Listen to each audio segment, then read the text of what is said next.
Okay, friends, Andy Jenkins here, continuing the talk on the soul. So, really, we've been discussing soul healing for, I think we're on episode number 3, talk number 3 in the most recent series here. And I'm not going to backtrack where we've been. I would just say right now, if you've not listened to the previous episodes, the previous 2, this one will completely stand alone on its own. However, it will make more sense, I think, if you go to the previous 2. On one of those, I talked about the importance of walking into the light, not hiding the clutter, not hiding the junk. And in the previous one, so in the second, I discussed the idea that so often one of the things that keeps us from the light is we feel less valuable the more imperfect things become.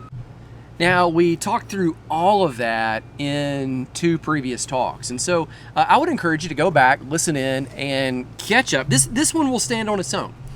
However, again, those are helpful. Also, before I get going, I would direct your attention to the show notes down below.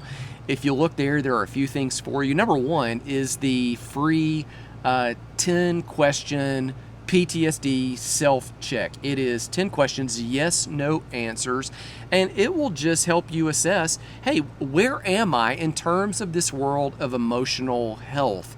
Now, you might recall in the previous episode, we said, hey, that is a sliding scale. It's not like any of us are 100% healthy or 100% unhealthy. And it's not like we're 100% healthy emotionally or 100% unhealthy emotionally. We all exist somewhere on that scale. And so this will help you identify, hey, where am I? And what should I do to move forward? And one of the best places that I would suggest that you start is the link is also down below, Best of Soul Wholeness Audio.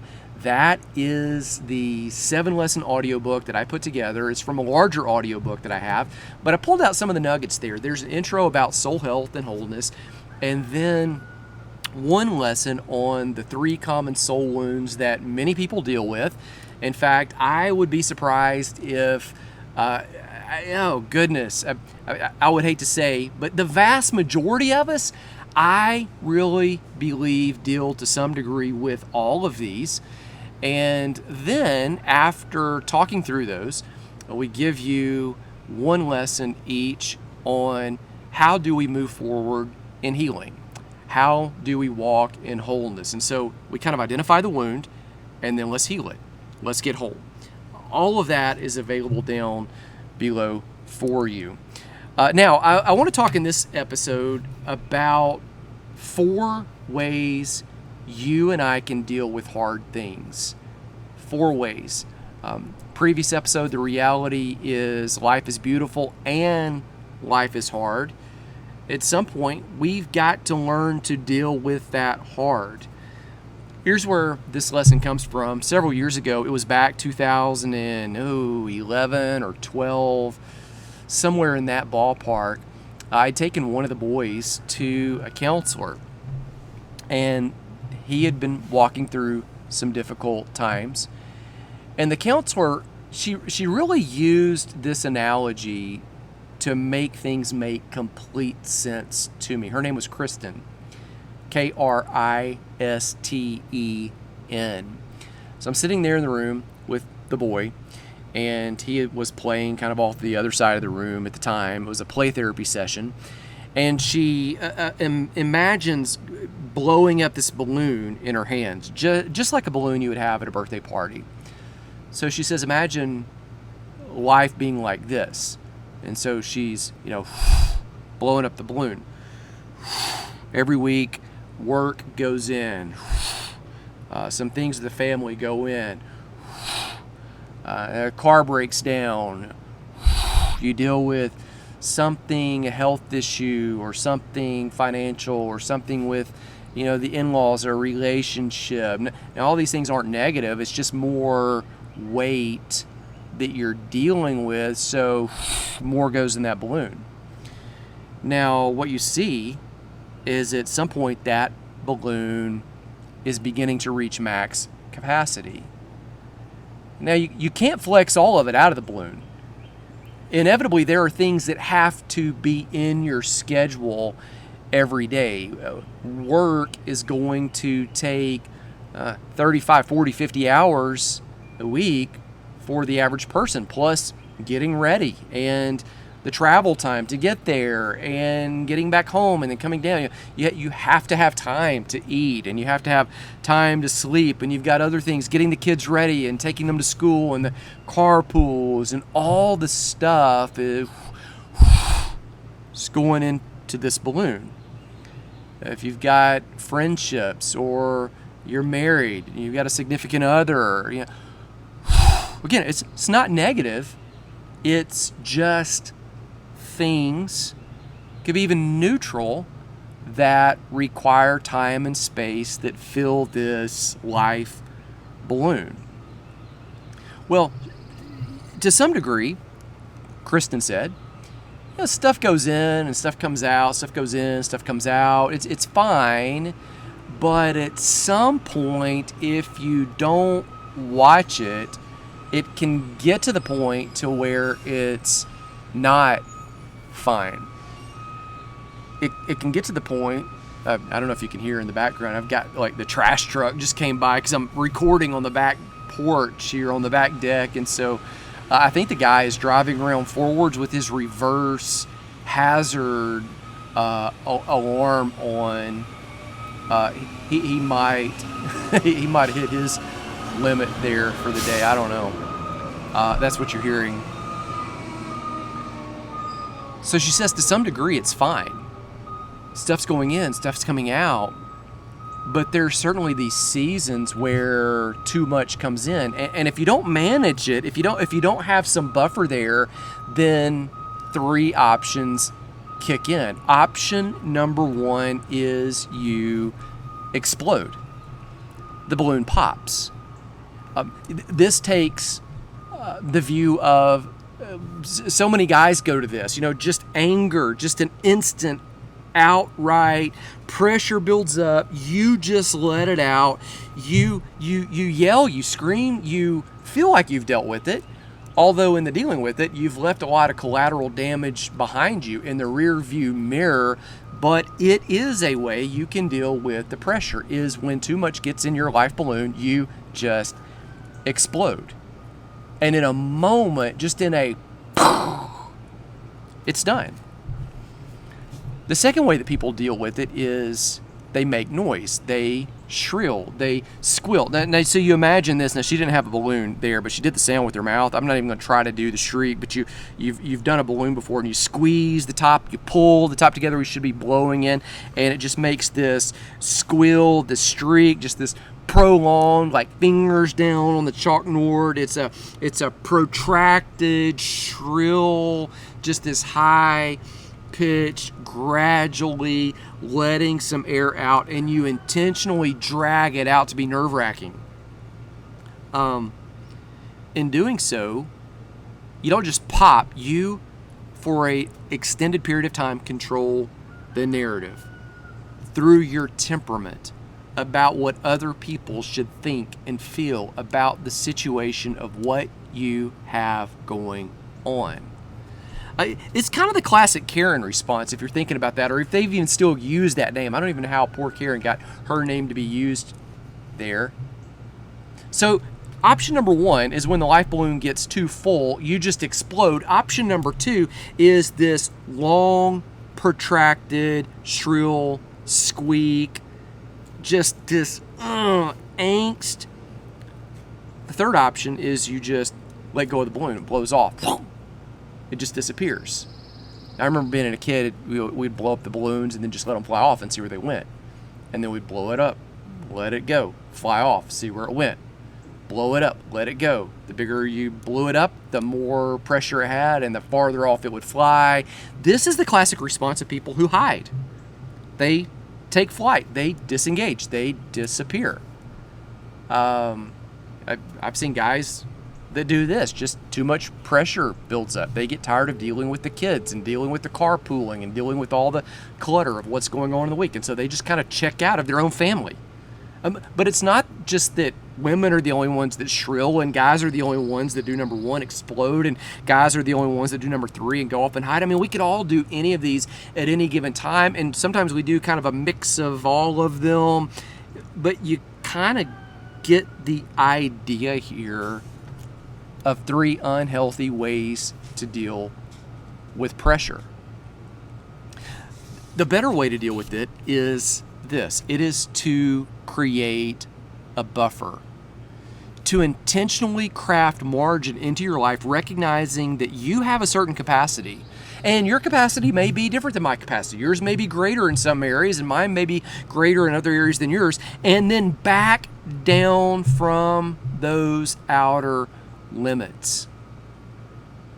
I remember during that season going back and forth to the counseling appointments, doing all the other things that I was doing. This counselor looking at me and saying, "Hey, you're nearing your stress ceiling." That's what she called it. She said, "Your wife is clearly beyond her stress ceiling. The kids are all approaching theirs. There's this just underlying pressure that's building up, not only in you, not only in her, not only in this kid that's in the counseling, but in the whole family. Like, there's just this pressure, and at some point you've got to back it down so that you have room, because inevitably things are going to come up. There are going to be these pressure factors that present themselves into your life with regular frequency, things that are out of your control." You know, I used to think when things slow down, I'll do, fill in the blank, X. When things shift, or I'd say, "Hey, this is just a season. When this season's over, But the reality is, when this season's over, the next season has its own stuff that comes with it, right? And when the next season comes, because that one passes, that season has its own stuff. And when the season after that one comes, the next season has its own stuff. And, there's always something. So the best thing that you and I could do is not just push through. When you're constantly living in a season of struggle, a season of stress, at some point you have to say, "Hey, this is no longer a season. This is a way of life. And the factors that are causing the stress may be changing. The kind of air that's going into the balloon may be shifting from one kind of air to the next, but the ceiling, the pressure, the maxed out balloon is no longer a season. It is a chosen way of doing life." And so her suggestion was create margin, give yourself space to flex, like eliminate some stuff, take some stuff off the table. I remember during that season what I chose to do is really taking her advice to heart, taking some advice from some other friends, and hearing the same thing from multiple areas. Is I just said, hey, for this next season, our family is not doing any outside of the family extra activities. And so by that, what I meant is, if we were in a small group at church, we canned it. If we were in activities like sports, we just tabled them. I remember going with one of my daughters, Ivy. She was really involved in gymnastics at the time, and we rolled down to the coffee shop one evening, sat outside, got some coffee. I think she got some hot chocolate. We're sitting there. It's about 7:30 at night. It is this just clear, easy, good weather night. And me just explaining, hey, we are going to pause everything. Not forever. Like right now, your gymnastics is not a no forever. It's just a no for right now. And she actually asked me, well, can we choose a day like where we'll get back into it? And I told her, absolutely. Like, we're just going to do this for 3 or 4 months. So we're going to take off this next semester, during school. And then right after that, we can get back into it if you choose to. So it created this space where we could just kind of hunker down. We could create margin by taking some things off the schedule. You think about it with your kids, every extracurricular activity they don't have to be in. They don't have to be in 2 or 3 sports year round. You don't have to be in all these extra hobbies. You don't have to be in these small groups. You don't have to be in all these extracurricular. You don't have to be in, you fill in the blanks of all of the stuff that we think is so important. If it disappeared tomorrow, not all of it, but just some of it, just for a pause, to create margin, to create bandwidth, life would still go on. And in fact, you might find that some of those things that are creating a lack of buffer, a lack of margin in your life right now, may very well be things that you choose not to return to.